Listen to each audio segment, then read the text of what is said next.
Qu'est-ce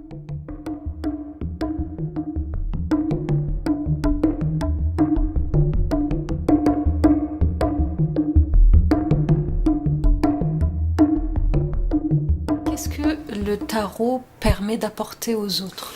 Alors, le tarot, ça donne tout de suite une connotation voyance. Alors, le mot voyance, j'aime pas trop ce mot-là. Pourquoi? Parce que si vous allez voir un voyant, il prenne un oracle ou un tarot, on va vous raconter votre histoire. Pour moi, cet outil me permet réellement d'avoir la personnalité, d'avoir une situation globale, sachant que cette perception de la personne par rapport à la question qui a été posée à un événement X, en faire la lecture et de pouvoir l'amener en réalité sur ce qu'il veut. Je ne l'enferme pas dans l'histoire. On est roi dans son royaume. On est reine dans son royaume. Ça veut dire qu'à un moment donné, on est dans un outil qui est là pour nous donner un conseil. Donc effectivement, si on parle de voyance, à 85%, on va être dans une forme de réalité, parce qu'on va dire la perception. Mais c'est aussi faire mentir le tarot. C'est-à-dire qu'en réalité, la personne reste dans son libre arbitre. On le laisse devant un choix. Donc, il y a un travail qui est effectué lors de la consultation. Évidemment, on va utiliser la personnalité de la personne à travers la numérologie, qui est aussi un outil qui est rationnel, qui a été la synthèse a été faite par Pythagore, qui est un philosophe, qui est lié au monde spirituel et aussi un mathématicien.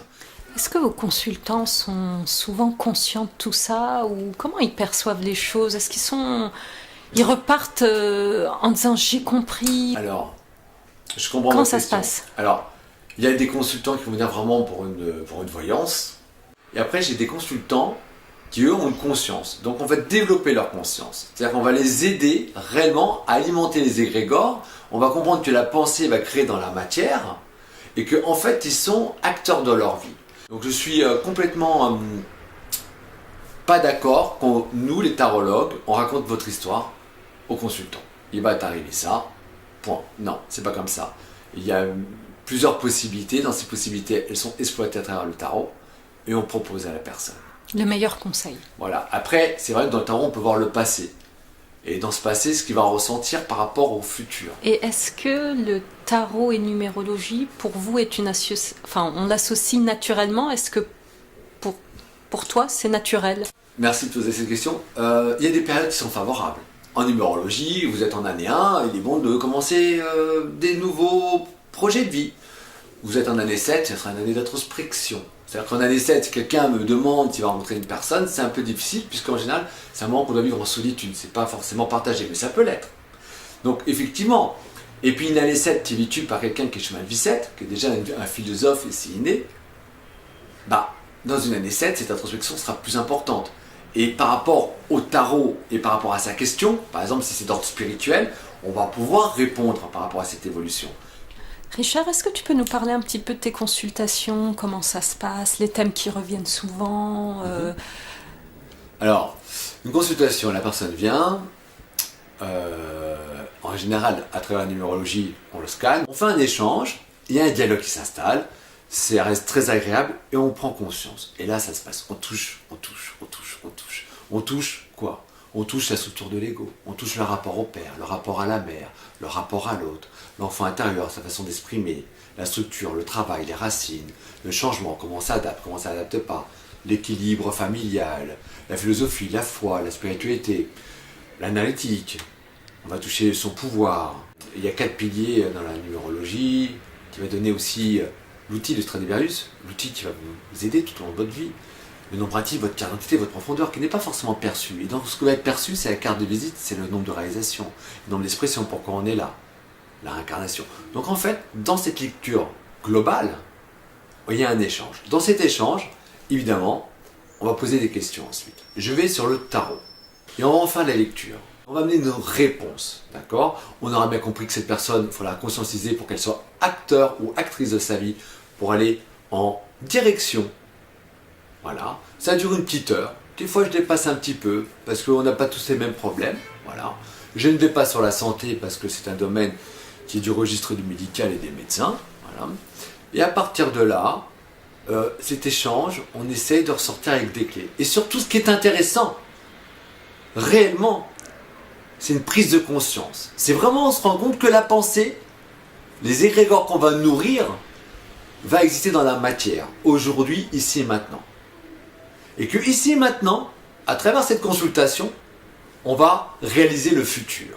Mais c'est le mode de pensée, cette perception qui va amener, à travers l'outil de la numérologie, du tarot, du consultant et de moi-même inclus, une résultante.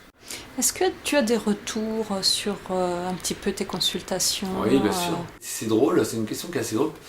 Parce qu'en fait, ces derniers temps, c'est vraiment merci pour avoir ouvert conscience. C'est-à-dire qu'on va sur de la voyance, ils viennent pour une consultation de voyance, et en fait, c'est la conscience qui est ouverte. Et c'est vraiment merci là-haut, merci la gratitude, parce que c'est vraiment ça que j'ai envie de véhiculer aujourd'hui, en tout cas. Richard, quelle est la différence que toi tu pourrais apporter par rapport à tes confrères qui font le même métier que toi? Alors mes confrères, qu'est-ce qu'on met dans confrères? Alors confrères, est-ce qu'on parle Qui de la sont tarologues, voyance? Alors, qui font... le tarot est lié à la voyance. C'est que je vais emmener une dimension psychologique forcément à travers la numérologie et notamment le tarot. Cette dimension psychologique, évidemment, part de beaucoup de points, donc des paramètres d'éducation, donc comment on a été regardé, ça va partir aussi de ce qu'on a envie, de ce qu'on a envie d'en faire. Donc à partir de là, on est acteur. Et les autres, mes collègues, peuvent vous raconter une histoire, de l'histoire où vous ne posez pas de questions, il n'y a plus d'éléments psychologiques. On va vous raconter votre histoire. Donc entre la numérologie et le tarot, je vais vraiment amener la personne à prendre conscience de ce qu'elle dégage, de sa perception et ce qui lui est proposé. Donc il n'y a pas de magie. Maintenant, je ne fais pas partie de mes collègues, il y a des gens qui font très bien leur travail, c'est pas à moi d'en juger. Mais les autres, parce qu'en termes de voyance, vont amener une histoire, alors voilà, vous avez rencontré quelqu'un, ah mais avant je vous vois déménager, oh là là, à l'étranger, ah et je vois la mer, ah et là je vois une rencontre, c'est formidable, et je vous vois avoir 3 enfants. Alors moi je vais pas si loin, parce que moi c'est un semestre, voire un an, hein, puis ça va dépendre de quelle manière, quelle approche vous avez eu dans la vie, hein, aussi votre part de responsabilité, parce que vous êtes co-créateur de votre vie. Hein. Il n'y a pas un destin qui est prédestiné réellement, peut-être certains grands axes, mais en tout cas pas tout. Et la personne qui vous raconte cette vie-là, moi j'ai peur que la personne perde son pouvoir et qu'un confrère peut faire changer ou switcher la vie en prenant votre décision. Vous enlevez le pouvoir. C'est souvent ce qui se passe dans la voyance. D'accord ? On vous met des rats dans la tête. Je me différencie de mes collègues par le libre arbitre et par la dimension psychologique et dans un échange et dans un dialogue. Et absolument pas, pendant 1 heure je parle, je fais un monologue et je vous raconte votre histoire des 6 mois et de même peut-être des 10 ans à venir. Parce que pour moi ça ne fonctionne pas comme ça. Tu animes aussi des ateliers, tu es aussi conférencier. Est-ce que tu peux nous en dire 2 mots? Dans les ateliers, on a plusieurs parties, d'accord? Ça va être par exemple 9 ateliers dans l'année, et donc du coup, ça permet réellement aux gens d'être suivis d'un point A à un point Z. Donc évidemment, entre 1 heure et des ateliers qui vont être animés 3 heures, on va amener 3 heures un atelier, sur 9 ateliers ou 10 ateliers dans l'année, un nombre d'heures, avec une approche du tarot qu'on va l'apprendre. Donc évidemment, quand on apprend le tarot, on va apprendre aussi sur soi. De ce fait, on va pouvoir se réaliser réellement à travers cette année. On va arriver, par exemple, on va être quelqu'un qui va être structuré, un petit peu rigide, voire psychorigide. On va arriver avec une énergie de justice, par exemple, qui est la lame de la rigidité. Et au bout d'1 an, on va peut-être se transformer en maths.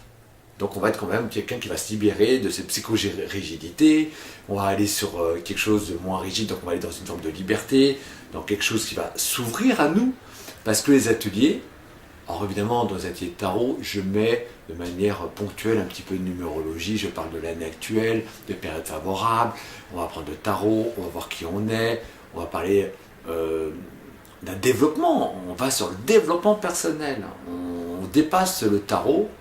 Et à travers ces ateliers, on arrive d'une certaine manière et petit à petit, on va changer, évoluer, prendre conscience.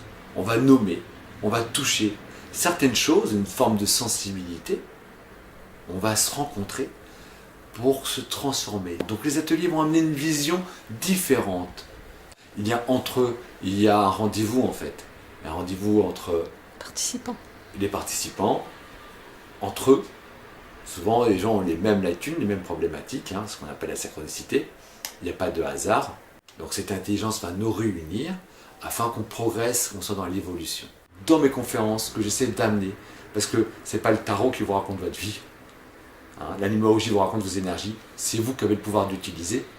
Et en fait, en fonction de ce que vous allez faire dans votre libre arbitre et dans vos choix et dans vos modes de pensée, dans vos modes d'action, vous allez créer votre futur.